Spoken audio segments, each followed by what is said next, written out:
오늘 아침에 주시는 하나님 말씀은 구약성경 민수기 23장 13절부터 26절까지 말씀 되겠습니다. 제가 갖고 있는 구약성경 책 236면에 있습니다.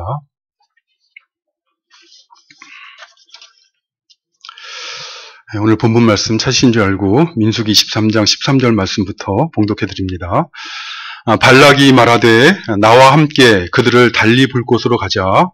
거기서는 그들을 다 보지 못하고 그들의 끝만 보리니 거기서 나를 위하여 그들을 저주하라 하고 소빔들로 인도하여 비스가 꼭대기에 이르러 7 제단을 쌓고 각 제단에 수송아지와 순양을 드리니 발람이 발락에게 이르되 내가 저기서 여호와를 만나볼 동안에 여기 당신의 번제물 곁에 서소서 하니라. 여호와께서 발람에게 임하사 그의 입에 말씀을 주시며 이르시되 발락에게로 돌아가서 이렇게 말할지니라. 발람이 가서 본즉 발락이 번제물 곁에 섰고 모압 고관들이 함께 있더라. 발락이 발람에게 이르되 여호와께서 무슨 말씀을 하시더냐. 발람이 예언하여 이르기를 발락이여 일어나 들을지어다. 십볼의 아들이여 내게 자세히 들으라. 하나님은 사람이 아니시니 거짓말을 하지 않으시고 인생이 아니시니 후회가 없으시도다. 어찌 그 말씀하신 바를 행하지 않으시며 하신 말씀을 실행하지 않으시랴. 내가 축복할 것을 받았으니 그가 주신 복을 내가 돌이키지 않으리라. 야곱의 허물을 보지 아니하시며 이스라엘의 반역을 보지 아니하시는도다. 여호와 그들의 하나님이 그들과 함께 계시니 왕을 부르는 소리가 그 중에 있도다. 하나님이 그들을 애굽에서 인도하여 내셨으니 그의 힘이 들소와 같도다. 야곱을 해할 점술이 없고 이스라엘을 해할 복술이 없도다. 이때 야곱과 이스라엘에 대하여 논할진대 하나님께서 행하신 일이 어찌 그리 크냐 하리로다. 이 백성이 암사자같이 일어나고 수사자같이 일어나서 움킨 것을 먹으며 죽인 피를 마시기 전에는 눕지 아니하리로다 하매 발락이 발람에게 이르되 그들을 저주하지도 말고 축복하지도 말라. 발람이 발락에게 대답하여 이르되 내가 당신에게 말하여 이르기를 여호와께서 말씀하신 것은 내가 그대로 하지 않을 수 없다고 하지 아니하더이까. 아멘. 오늘 본문 말씀은 하나님께서 주술가인 발람의 입을 통해서 가나안 땅으로 들어갈 이스라엘 백성들을 축복하게 하신 두 번째 사건입니다. 모압 형제의 진을 친 이스라엘을 본 모압 왕 발락은 군사적으로는 도저히 이스라엘을 이길 수 없다 이렇게 판단하였습니다. 왜냐하면 이스라엘이 이 모압을 쳐들어와서 모압 영토를 유린하며 땅을 빼앗아버린 아모리의 두 왕 시온과 옥을 쉽게 물리쳤기 때문에 도저히 군사력으로는 이길 수 없다라고 판단하고 당시에 유명한 주술사 또는 무속인이라 할 수 있는 발람을 불러다가 신의 힘을 빌어서 이스라엘을 저주하게 하고자 이렇게 했습니다. 이 메소포타미아에 살던 무속인이었던 발람도 많은 복채와 또 높은 자리를 제안한 발락의 그 제안의 마음을 빼앗겼습니다. 발락이 원하는 대로 이스라엘을 저주하고 그리고 그가 제시하는 재물과 명예를 자리를 얻고자 했습니다. 그런데 우리가 지난주에 살펴본 것처럼 주권자가 되신 하나님께서는 그의 마음과 입을 주장하셨습니다. 그가 하고 싶은 대로 말을 할 수 있도록 자유를 주시면서 동시에 하나님께서 하라고 하신 말만 하도록 이 발람의 마음과 입을 주장하신 것입니다. 일반적으로 사람들은 어떤 말을 할 때 자신의 의지, 자신의 뜻, 자신의 생각을 입으로 말하게 되어 있습니다. 그렇기 때문에 주님께서도 제자들에게 교훈하실 때 사람이 무슨 무익한 말을 하든지 심판날에 이에 대하여 신문을 받으리니 내 말로 의롭다함을 받고 내 말로 정죄함을 받으리라 라고 말씀하신 것입니다. 사람이 자기 의지대로 자기 마음대로 말을 하는 것이 아니라면 자유롭게 말을 하는 것이 아니라면 주님께서 말씀하신 것처럼 내 말로 의롭다함을 받고 내 말로 정죄함을 받으리라 라는 말씀을 하실 수가 없는 것입니다. 이처럼 사람은 자기 마음대로 자기 생각대로 자기 의지대로 말을 하게 되어 있지만 그럼에도 불구하고 때때로 사람들은 자신의 마음과 생각과는 상관없는 다른 말을 하는 경우들이 있습니다. 구조적으로 혀가 짧게 되면 외국인들처럼 어떤 발음을 하려고 할 때도 다른 발음으로 말을 하게 되는 경우도 있고, 혀는 정상이더라도 다른 생각을 하다 사람에게 말을 하다 보면 뜻하지 않은 다른 대답을 하는 경우도 종종 있습니다. 우리가 살펴보고 있는 이 발람의 경우도 비슷한 경우입니다. 그는 모압 왕 발락과 그의 신하를 앞에서 하고 싶은 말이 있었습니다. 이 발람이 하고 싶었던 말은 모압 왕 발락이 원하는 대로 이스라엘을 저주하는 것입니다. 그리고 모압 왕 발락이 약속한 재물과 명예와 높은 자리를 차지하는 것입니다. 그런데 우리가 지난주에 살펴본 것처럼 오히려 그는 이스라엘을 축복하고 말았습니다.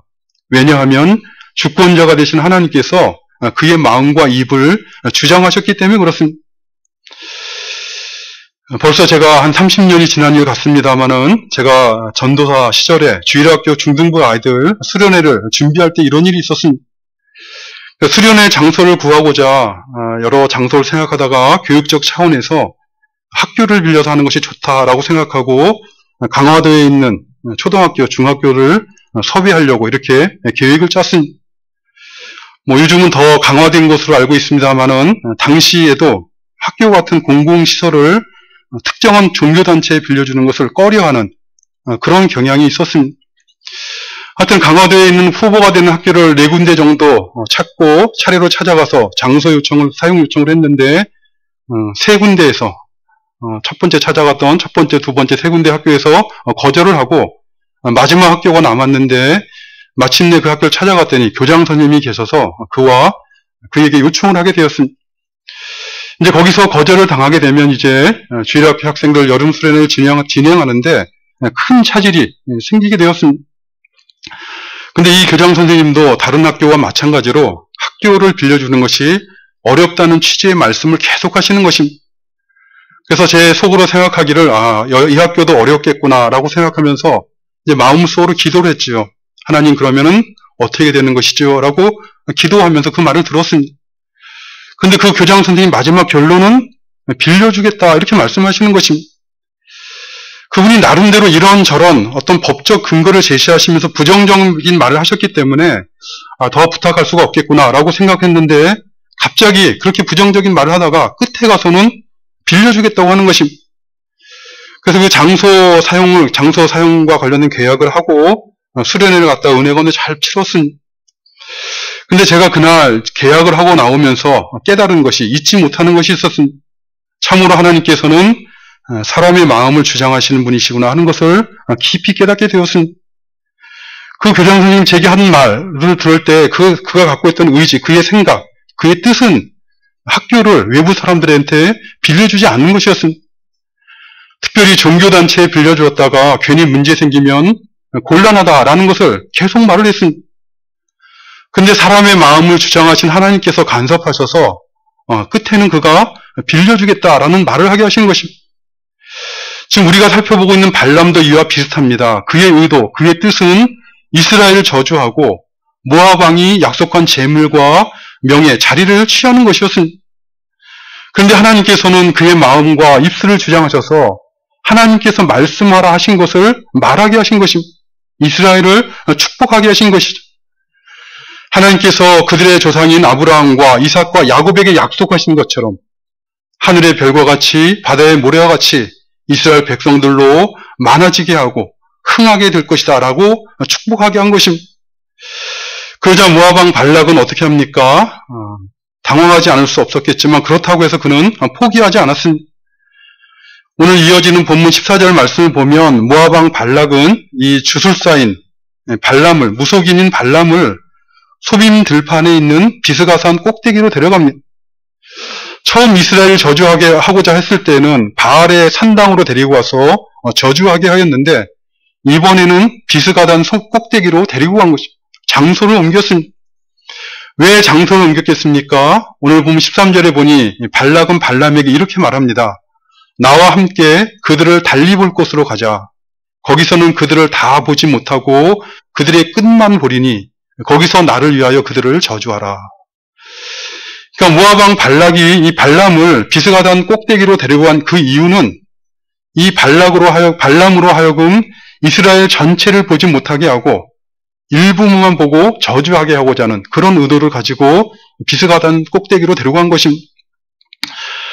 모압 왕 발락은 생각하기를 지금 발람이 이스라엘 진영 전체를 보고 기가 질려서 그들을 저주하지 못한 것이다 라고 나름대로 판단한 것입니다. 그리고 그가 그런 판단하는 근거는 나름대로 근거가 있었습니다. 우리가 살펴본 지난주 10절 말씀, 앞에 있는 10절 말씀을 보면 발라함은 이스라엘 축복하면서 이렇게 말을 합니다. 야곱의 티끌을 누가 세며 이스라엘의 4분의 1을 누가 능히 셀고, 이렇게 말합니다. 이스라엘은 야곱의 자손들이 아닙니까? 야곱의 티끌이란 야곱의 자손들, 이스라엘 백성들을 비유하는 표현이죠. 야곱의 자손들은 너무 많아서 셀 수가 없다 라고 이렇게 말을 하고 있는 것입니다. 그들의 4분의 1만도 세기가 어렵다, 이렇게 표현을 하고 있는 것이죠. 오늘날도 마찬가지입니다만 한 나라의 인구는 그 나라의 국력을 의미하지요. 모압 왕 발람이 셀 수 없을 만큼 한 200만 이상 되는 이스라엘 백성들이 모여있는 그 진을 친 것을 보고 기가 죽어서 저주를 하지 못했다라고 이렇게 판단한 것입니다. 그래서 이제 발람을 이스라엘 진영 끝에 있는 일부분만 보이는 곳으로 데리고 와서 부담 없이 저주하게 하고자 했던 것입니다. 실제로 소빔 들판에 있는 이 비스가 산은 여러 봉우리들로 둘러싸여 있기 때문에 거기서 이스라엘 백성들이 진을 치고 있는 모압 평지를 바라보게 되면 이스라엘 진영 전체를 바라볼 수가 없고 봉우리로 가려지기 때문에 일부만 볼 수밖에 없었습니다. 비스가산 꼭대기로 간 발락과 발람은 첫 번째 제사를 드린 것과 동일한 방식으로 제사를 드립니다. 7제단을 쌓고 각 제단에 수송아지 1마리와 순양 1마리를 드렸습니다. 그러나 이 제사는 첫 번째 제사와 마찬가지로 하나님께 드려지는, 하나님이 받으시는 제사가 아니었습니다. 제사라고 해서 다 같은 제사가 아니고 제사를 드린다고 해서 하나님 다 받으시는 것도 아닙니다. 발람이 발락과 함께 드린 이 제사는 하나님께서 정해주신 목적대로 드리는 제사도 아니었고 하나님께서 정해주신 방법대로 드리는 제사도 아니었습니다. 발람이 드린 제사의 목적은 무엇이었겠습니까? 그것은 발락이 원하는 신탁을 받기 위한 주술적인 목적으로 드리는 제사였습니다. 성경은 어디에도 자신이 원하는 신탁을 받기 위해 제사를 드리라고 말씀하신 적이 없습니다.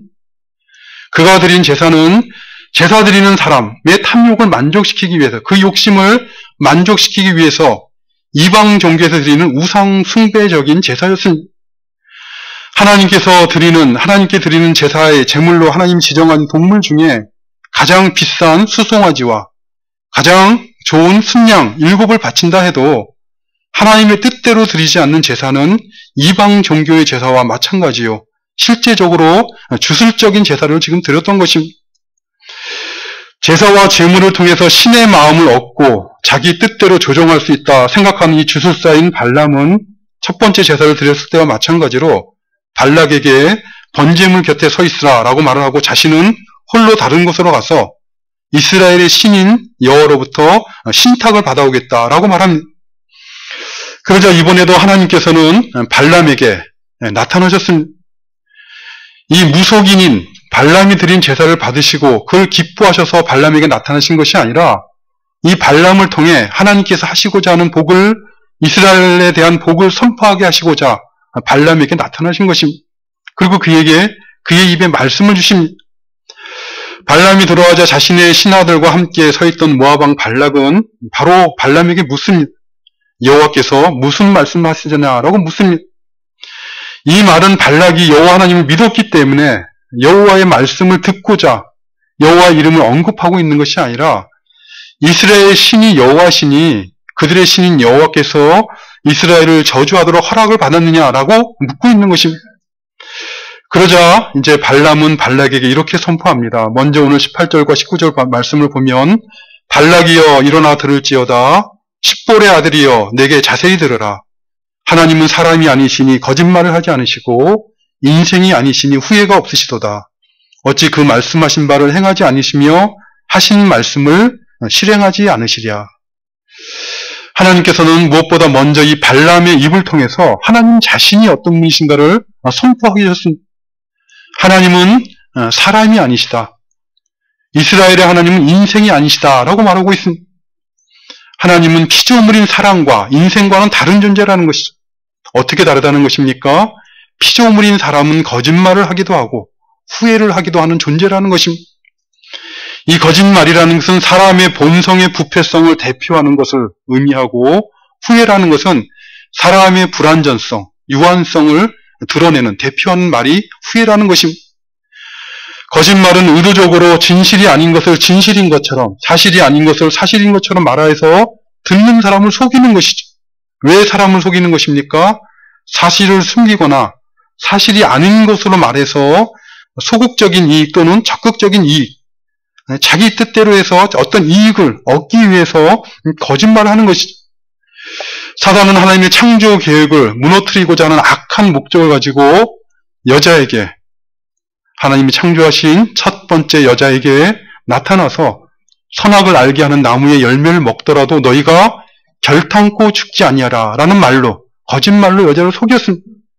거짓말로 속여 이 세상에 죄악이 들어오게 한 것이, 하나님께서 받으시는 제사를 드린 동생 아벨을 죽인 가인은 여호와 하나님께서 내 아벨이 어디 있느냐라고 묻자 뭐라고 대답합니까? 내가 알지 못하나이다. 내가 내 아우를 지키는 자이니까 라는 거짓말을 합니다. 이처럼 모든 것을 아시는 하나님 앞에서도 거짓말을 하는 것이 사람의 무지함과 부패함이라는 것이죠. 거짓말로 자신의 죄악을 숨기고 회개하지 않고자 하는 것입니다. 그러나 우리 하나님은 사람이 아니시니 거짓말을 하지 않으신다 이렇게 말씀하고 있습니다. 항상 진실만을, 진리만을 말씀하십니다. 무슨 말씀을 하시더라도 참되고 완전한 진리 지식만을 말씀하신다는 것입니다. 뿐만 아니라 우리 하나님은 후회하지 않으신 분이라고 선포하였습니다. 후회라는 것은 과거에 했던 행동이 잘못된 것임을 깨닫고 뉘우치는 것을 말하지요. 주권자가 되신 우리 하나님은 이 세상의 모든 것들을 뜻대로 정하시고 전능하신 능력과 완전하신 지혜로 만물을 다스리시는 분이십니다. 만일 하나님께서 어떤 일을 후회하신다라고 말한다면, 과거에 행한 일들이 잘못된 것이라고 깨닫고 뉘우치시는 분이시라면 그것은 성경의 하나님이 아니라 사람이 만든 우상들을 말하는 것입니다.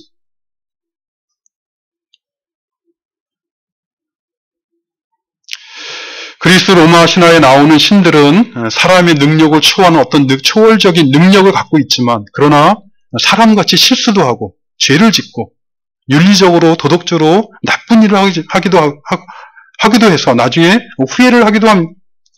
왜냐하면 그리스 로마 신화에 나오는 신들은 사람이 만든 신이기 때문에 그렇습니다. 불완전하고 유한한 사람이 만든 신이기에, 그러니 불완전하고 유한한 것으로부터는 불완전하고 유한한 신이 나올 수밖에 없는 것이죠. 그래서 그들이 만든 신들은 후회를 하기도 합니다. 그러나 이스라엘의 하나님은 결코 후회하지 않으시는 분이십니다. 완벽한 지혜와 완전한 능력을 가지고 뜻대로 행하시는 분이시기 때문에 유한하고 불완전한 지혜와 유한하고 불완전한 능력을 가진 사람들처럼 후회하지 않으신다는 것입니다. 그렇기 때문에 사도 바울도 로마서 11장 29절에서 하나님의 은사와 부르심에는 후회하심이 없다라고 분명하게 선언했습니다. 이처럼 무속인인 발람의 입을 통해 이스라엘의 하나님은 거짓말을 하지 않으시고 후회가 없으시다는 것을 먼저 선포하게 하신 그 이유는, 그 동기는 무엇이겠습니까? 이어진 19절 하반절 말씀을 보면 어찌 그 말씀하신 바를 행하지 아니하시며 하신 말씀을 실행하지 않으시랴라고 이렇게 반문하고 있습니다. 그러니까 이스라엘의 하나님이 거짓말하지 않고 후회하지 않는 분이다라는 말을 하고 있는 그 이유는, 그 하나님은 말씀하신 것, 약속하신 것을 반드시 이루시는 분이시다라는 것을, 그것을 가르치기, 선포하기 위해서 먼저 말한 것이, 이스라엘에 대해서 약속하신 것, 이스라엘에 대해 말씀하신 것을 반드시 이루시는 언약의 하나님이시라는 것이. 그렇다면 당시에 지금 요단강 건너편에 가나안 땅을 목전에 두고 있는 모압 평지에 있는 이스라엘 백성들에게 있어서 그들이 기억해야 될 중요한 하나님 말씀, 그들에게 의미 있는 하나님께서 이스라엘에게 약속하신 중요한 말씀은 무엇이었겠습니까? 그것은 좀 멀리 보면 약 600년 전에 그들의 조상인 아브라함이 하신 약속이죠. 그들이 지금 모압 평지에 있는 이스라엘 백성들이 보지도 못한 조상인 아브라함을 통해 아브라함의 후손인 그들에게 하나님이 그들과 관련돼서 하신 말씀이 있다는 것입니다. 창세기 15장을 보면 한밤중에 환상 중에 아브라함에게 나타나신 하나님께서는 아브라함과 언약을 맺고 약속을 하십니다. 이렇게 말씀하십니다. 너는 반드시 알라. 내 자손이 이방에서 계기되어 그들을 섬기겠고 그들은 400년 동안 내 자손을 괴롭히리니 그들이 섬기는 나라를 내가 징벌할지며 그 후에 내 자손이 큰 재물을 이끌고 나오리라. 너는 장수하다가 평안히 조상에게로 돌아가 장사될 것이요 내 자손은 4대 만에 이 땅으로 돌아오리라. 그러니까 지금 모압 평지에 있는 이스라엘 백성들이 그 당시로부터 약 500~600년 전에 하나님께서는 그들의 조상인 아브라함에게 약속하시기를 내 후손이 400년 동안 이방에 계기되어 그들을 섬기겠으나 그러나 내가 그들을 징치하고 내 자손이 4대 만에 큰 재물을 이끌고 이 땅으로 돌아오게 할 것이다 라고 약속하셨습니다. 뿐만 아니라 출애굽기 3장 7절과 8절 말씀을 보면 오늘 본문 사건이 오늘 본문의 이 시점으로부터 약 40년 전에 이스라엘 백성들이 애굽에서 종이 되어 신음하며 고통받을 때 모세를 부르신 하나님께서 모세에게 모세를 통해 이렇게 말씀하셨습니다. 내가 애굽에 있는 내 백성의 고통을 분명히 보고 그들이 그들의 감독자로 말미암아 부르심을 듣고 그 근심을 알고 내가 내려가서 그들을 애굽인의 손에서 건져내고 그들을 그 땅에서 인도하여 아름답고 광대한 땅, 곧 젖과 꿀이 흐르는 땅, 가나안 족속, 헷 족속, 아모리 족속, 브리스 족속, 히위 족속, 여부스 족속의 지방으로 데려가려 하노라 라고 말씀하셨습니다. 이스라엘 백성들을 향하신 하나님의 의지와 뜻이 담겨있는 말씀을 모세를 통해 주신 것이죠. 모세는 그런데 아직 죽지 않고 있는, 지금 이 모압 평지에 있을 때 모세는 아직 죽지 않고 있었으므로 이 하나님께서 하신, 이스라엘에게 하신 약속에 대한 증인인 것이죠. 하나님께서는 그들의 조상인 아브라함이 약속한 대로 내 백성 이스라엘을 가나안 땅으로 데리고 가시기 위해서, 그 땅을 주기 위해서 애굽에서 종살이하던 이스라엘을 구원하셨다라고 말씀하고 있는 것입니다. 하나님께서 주술사인 발람의 입을 통해서 하나님은 사람이 아니시니 거짓말을 하지 않으시고 인생이 아니시니 후회가 없으시도다. 어찌 그 말씀하신 바를 행하지 않으시며 하신 말씀을 실행하지 않으시랴라고 이렇게 선포하게 하신 것은, 이 모압 평지에 있는 이스라엘 백성들은 아브라함에게 하나님께 주신 언약, 모세를 통해 주신 그 약속의 말씀을 갖고 있는 언약 백성이라는 것을 지금 전제하고 이 말씀을 지금 하고 있는 것입니다. 이스라엘 백성들은 거짓말하지 않으시고 후회가 없으신 하나님의 약속을 받아 그 약속을 따라 가나안 땅으로 지금 가고 있는 백성이에요. 그 말씀하신 바를 반드시 행하시며 하신 말씀을 반드시 이루어주시는 하나님의 약속을 따라 지금 가나안 땅으로 올라가고 있는 하나님의 백성이라는 것을 지금 의미하는 말씀입니다. 그러므로 자연스럽게 따라오는 것은 무엇입니까? 이런 하나님의 말씀을 받고 말씀대로 이루시는, 약속대로 이루신 하나님의 약속 안에 있는 이스라엘 백성들을 저주한다는 것은 있을 수가 없는 일이라는 것을 의미하는 것입니다. 발람은 그렇기 때문에 이어진 20절에 보면 분명히 이렇게 밝힙니다. 내가 축복할 것을 받았으니 그가 주신 복을 내가 돌이키지 않으리라 라고 말합니다. 그러니까 무속인, 주술사라 할 수 있는 발람은 이 세상의 모든 것을 뜻대로 다스리시는 그 하나님의 섭리 앞에 아무것도 자신이 뜻대로 할 수 없는 무능한 자인 것을 지금 고백하고 있는 것입니다. 하나님께서 이스라엘 백성들에게 그들을 복되게 하시겠다는 약속의 말씀을 주시고 그 복을 누리도록 이스라엘 백성 가운데 지금 섭리하시면서 애굽 땅에서 인도하셔서 지금 모압 평지까지 오게 하셨는데, 아무리 재물과 자리를 준다고 하는 발락의 제안에 마음을 빼앗긴 발람일지라도 자기 마음대로, 자기 뜻대로 할 수가 없다는 것입니다. 그렇다면 이 가나안 땅에 대한 하나님의 약속을 가진 이스라엘 백성들을 저주하고 넘어뜨릴 가능성이 있는 것은 무엇이겠습니까? 이스라엘의 하나님은 거짓말을 하지 않으시고 후회가 없으신 그런 분이실 뿐만 아니라 또한 그분은 공의로우시고 거룩하신 분이십니다. 그렇기 때문에 혹시 이스라엘 백성들에게 허물이 있거나 이스라엘 백성들이 하나님을 대적하는 반역을 행하게 되면 공의롭고 거룩하신 하나님에게 심판을 받아 저주받을 가능성이 있는 것입니다. 그런데 이어진 오늘 본문 21절 말씀을 보면 이스라엘의 하나님은 야곱의 허물을 보지 아니하시며 이스라엘의 반역을 보지 아니하시노다 라고 이렇게 선포하고 있습니다.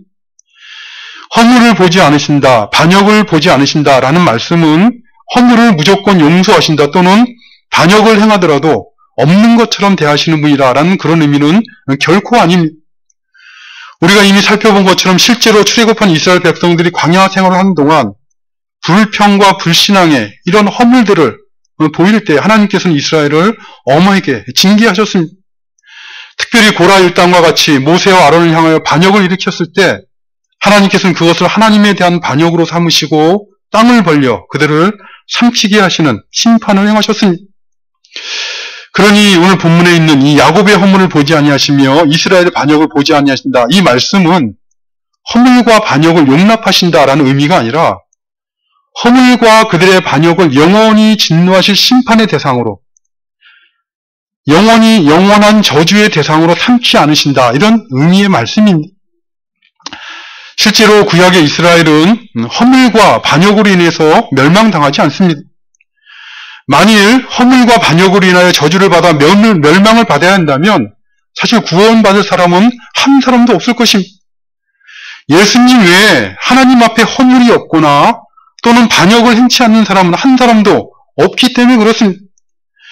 믿음의 조상인 아브라함도 허물이 있었고 하나님의 마음에 합한 자였던 다윗에게도 허물과 그에게도 반역이 있었습니다. 사람이 하나님 앞에 저주를 받아 멸망을 당하게 되는 이유는 사실 허물이나 반역 때문이 아닙니다. 어차피 하나님은 모든 사람이 아담 안에서 죄인이 되어서 허물이 있을 수밖에 없고 때로는 하나님 앞에 대항하고 저주와 반역하는 그럴 수밖에 없다는 것을 하나님이 누구보다 더 잘 아십니다. 우리 하나님은 죄인들을 구원하시려고 예수님을 보내신 분이시지 의인들을 구원하려고 하시지 않으셨습니다. 죄인들이 멸망을 받는 것은 죄 때문이 아니라 죄로부터 회개하지 않기 때문에 그렇습니다. 자신의 허물과 자기 안에 있는 반역을 깨닫지 못하고 회개하지 않기 때문에 돌이키지 않기 때문에 소망이 없게 되는 것입니다. 하나님 앞에 허물을 깨닫지 못하고 돌이키지 않는 사람은 그 허물을 안고 그 인생의 길을 걸어가는 것이죠. 자신이 하나님 앞에 반역을 행하고 있다는 것을 하나님을 대적하며 불순종하고 있다는 것을 깨닫고 돌이키지 않는 사람은 그 길을 계속해서 걸어가다가 멸망을 당하는 것입니다. 그러나 하나님께서 영원전에 택하신 하나님 백성, 우리는 그가 누구인지 알지 못하지만 그러나 그는 그의 인생을 살아가면서 특징이 나타나는데 그것은 허물이 되는 행위를 하더라도 깨닫고 반드시 회개한다는 것이죠. 회개한다는 것은 가던 길을 돌이키는 것을 의미하는 것입니다. 혹시 실수로 또는 부족해서 하나님을 거역하며 반역을 행했을지라도 하나님께서 영원전에 택하신 하나님 백성은 반드시 깨닫고 돌이키게 되는 것입니다. 그렇기 때문에 우리 하나님께서는 그들 때문에 참고 기다리시는 것입니다. 오늘 본문 말씀처럼 야곱의 허물을 못 본 채 하시고 이스라엘 반역을 보지 아니하고 참고 기다리시고 기회를 주시는 것입니다. 그래서 가던 길을 돌이키는 자기 백성들을 품어주시고 그들을 붙잡아 주시고 복된 길로 걸어가도록 인도하여 주시는 것입니다. 이렇게 이스라엘의 하나님은 하나님의 자녀인 야곱의 허물을 보지 아니하시고 하나님의 백성인 이스라엘 반역을 보지 아니하시기 때문에 하나님은 거룩하시고 공의로우신 하나님이심에도 불구하고 이스라엘 백성들 가운데 함께 거주하시고 이스라엘 백성들은 그들 가운데 함께 계시는 하나님을 알아가는, 하나님을 왕으로 알아가는 그런 삶을 살아가는 것입니다. 이것을 상징적으로 표현하고 있는 것이 이스라엘 백성들의 진영입니다. 당시 모압 형제의 진을 치고 있던 이스라엘 백성들은 우리가 아는 것처럼 여호와의 임재를 상징하는 여호와의 성막을 중심으로 동편의 세 지파, 남쪽의 세 지파, 서쪽의 세 지파, 그리고 북쪽의 세 지파 이렇게 진을 쳤습니다. 이스라엘 12지파가 여호와 하나님이 임재하신 성막을 중심으로 진을 쳐서 그들 가운데 여호와 하나님이 함께 계신 것을 그들 스스로가 자각할 뿐만 아니라 또한 보는 이들로 하여금 외적으로도 증거하게 했던 것입니다. 그렇기 때문에 이러한 발람이 선포한 말씀의 결론은 분명해지는 것이죠. 오늘 본문에 본 발람은 두 가지 내용을 결론적으로 선언합니다. 먼저 23절에 보면 하나님께서 함께 하시는 야곱을 해할 점술이 없고 하나님을 왕으로 섬기는 이스라엘을 해할 복술이 없도다. 이렇게 선언합니다. 모압 왕인 발락에게 있어서는 얼마나 절망적인 말입니까? 모압 왕 발락은 점술가인 발람을 통해 점술로 또는 복술로 이스라엘을 저주하고자 했습니다. 이스라엘의 신인 여호와에게 제물을 드리고 신에게 뇌물을 바치고 허락을 받아서 이스라엘을 저주하게 하고자 했던 것입니다. 그러나 이스라엘의 하나님은 야곱의 허물을 보지 않으시는 분이시요 이스라엘의 반역을 못 본 채 하시는 분이십니다. 그들은 반드시 회개하고 돌이킬 백성이기 때문에 참으시고 기다리시고 못 본 채 하십니다. 그러니 하나님께서 함께 하시는 이 야곱을 해할 점술이 없고 하나님을 왕으로 섬기는 이스라엘을 해야 할 복술이 없다라고 선포한 것입니다. 두 번째로 또한 그는 선포하기를 애굽에서 구원받은 이스라엘 백성들은 하나님의 약속을 향해서 약속의 땅을 향해서 들소처럼 전진하는 백성이라 전지한다라고 이렇게 선포합니다. 하나님의 약속을 따라가고 있는 이스라엘을 가로막고 있는 대적들은 마치 수사자가 암사자가 일어나서 먹이를 찢는 것과 같이 죽임을 당할 것이다 이렇게 선포합니다. 오늘 보는 24절 말씀을 보면 이 백성이 암사자같이 일어나고 수사자같이 일어나서 움킨 것을 먹으며 죽인 피를 마시기 전에는 눕지 아니하리라 이렇게 선포하였습니다. 약속의 땅인 가나안을 향해서 들소와 같은 힘으로 전진하고 있는 이스라엘을 대적하게 되면 암사자와 수사자에게 공격을 당하여 피를 흘리게 되는 것 같이 그것과 마찬가지로 멸망을 당하게 될 것이다 라고 지금 이스라엘을 대적하고 있는 모압왕 발락에게 선포하고 있는 것입니다. 그러자 이러한 발람의 선포를 들은 발락은 화가 났습니다. 첫째가 두 번째 이렇게 두 번이나 이스라엘을 축복하자 이 화가 난 발락은 발람을 향해서 그들을 저주하지도 말고 축복하지도 말라라고 소리칩니다. 그렇게 이스라엘을 축복하려면 차라리 침묵하라라고 소리친 것이죠. 그러자 발람은 또다시 변명합니다. 내가 당신에게 말하여 이르지 않았습니까? 여호와께서 말씀하신 것은 내가 그대로 하지 않을 수 없다라고 하지 않았습니까? 라고 변명합니다. 이것은 발락의 기대대로 이스라엘을 저주하지 못하고 축복한 것에 대한 변명의 말이면서도 동시에 진실, 사실입니다.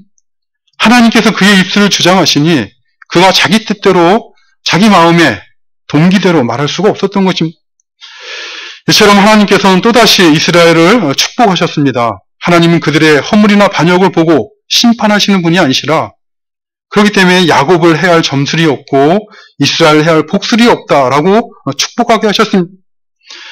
하나님께서는 이스라엘과 함께 하시기 때문에 이스라엘 백성들은 약속의 땅을 향해서 들소와 같이 전진할 것이라 가나안 땅을 향해 젖과 꿀이 흐르는 그 안식의 땅을 향해 전진할 것이다 라고 축복하게 하신 것입니다. 이것은 오늘날도 우리에게도 마찬가지 하나님께서는 성령으로 말미암아 예수 그리스도를 믿는 모든 신자들 가운데 성령으로 말미암아 신자들 가운데 함께 하시는 분이십니다. 그리고 예수 그리스도 안에서 구원하신 신자들에 대한 하나님의 뜻을 이루어 가도록 이 땅 가운데 살아가는 성도들을 세상의 저주로부터 지키시고 보호해 주시고 또 약속하신 선하신 모든 뜻을 이루어 가도록 그들의 인생길 가운데 섭리하시는 분이십니다. 사도 바울이 고백적으로 자기 자신과 자기 자신의 신앙을 고백하는 것처럼 교훈했던 것처럼 하나님을 사랑하는 자 곧 그의 뜻대로 부르심을 받은 자들에게는 모든 것이 합력하여서 선을 이루도록 이때 모든 것은 사람이 생각하는 좋은 것만이 아니라 사람들이 볼 때 불리하고 악하고 힘든 것처럼 어려운 것처럼 보일지라도 그 모든 것들이 다 합력해서 선을 이루도록 하나님의 선하시고 거룩하시고 온전하신 뜻을 이루어가도록 그 하나님의 사랑, 하나님을 사랑하는 자들의 생애 가운데 섭리하시며 그들의 삶을 인도하여 주시는 것입니다. 독생자 아들을 십자가에 내어주시고 구원하신 우리 생애 가운데 우리가 믿고 신앙 고백하는 것처럼 그 하나님께서 우리를 향하신 하나님 뜻이 우리 생애 가운데 이루어지도록 역사하고 있다는 것을 믿고 그 하나님 의지하고 참된 믿음 가운데 주님을 섬기는 그런 우리가 되시기를 바랍니다. 우리가 처한 모든 형편 가운데서 이루어가시는 선하시고 거룩하시고 온전하신 하나님 뜻이 무엇인지 알아가고 맛보아 가서 우리 믿음을 지키고 감사함으로 신앙생활하는 우리 모두가 되시기를 간절히 바라는 것입니다. 아버지 하나님 감사합니다. 오늘도 저희들에게 또 하루를 살아갈 수 있도록 생명의 날을 허락하여 주시고 이 땅에서 살아가나 땅만 바라보고 세상만 바라보고 살아가지 아니하도록 금보다 귀한 믿음 주시고 또 천국을 향한 소망을 가지고 살아가도록 저희들의 발걸음을 인도하여 주심을 감사드리옵나이다. 저희를 부르시고 또 자녀 삼으신 하나님의 거룩하신 뜻이 저희 생애 가운데 한평생의 길 가운데 함께하고 있다는 것을 믿음의 눈을 떠서 바라볼 수 있도록 도와주시고 우리가 처한 모든 형편 가운데서 하나님을 의지함으로 하나님의 선하신 뜻이 우리 가운데 이루어지는 것을 맛보고 하나님께 감사하며 하나님의 이름을 높이는 복된 삶을 살아가는 우리 모두 되도록 도와주시옵소서. 예수님의 이름으로 기도드리옵나이다. 아멘.